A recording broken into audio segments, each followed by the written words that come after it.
Welcome to the human side of things. There is one conversation that has followed you for almost your entire life. No one else can hear it. Yet it quietly shapes your decisions, your confidence, and your fears. It is the conversation you have with yourself. Perhaps you've replayed a conversation long after it ended, only to think of the perfect response hours too late. Or perhaps you've practiced a conversation before it even happened. We encourage ourselves, question ourselves, and sometimes even argue with ourselves. We do it so often that we rarely stop to ask the obvious question.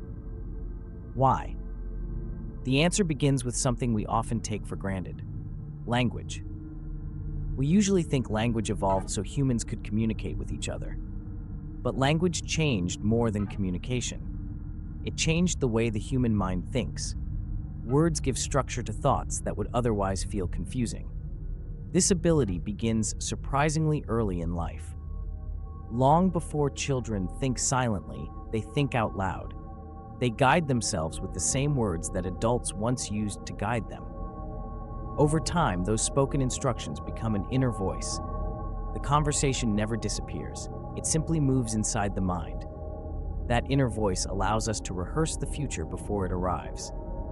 And that simple ability may be one of the greatest advantages our species has ever developed. But the same mind that imagines success can also imagine failure. Our inner voice doesn't just prepare us for possibilities.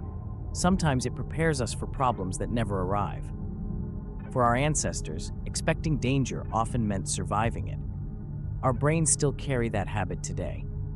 The difference is often not the mistake itself, but the conversation that follows.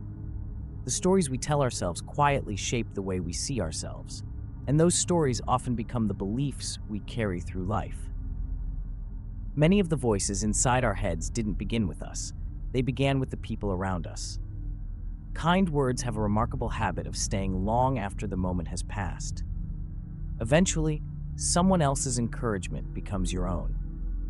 Even in moments of rest, the brain is constantly making sense of our lives. Perhaps talking to ourselves isn't a strange habit at all.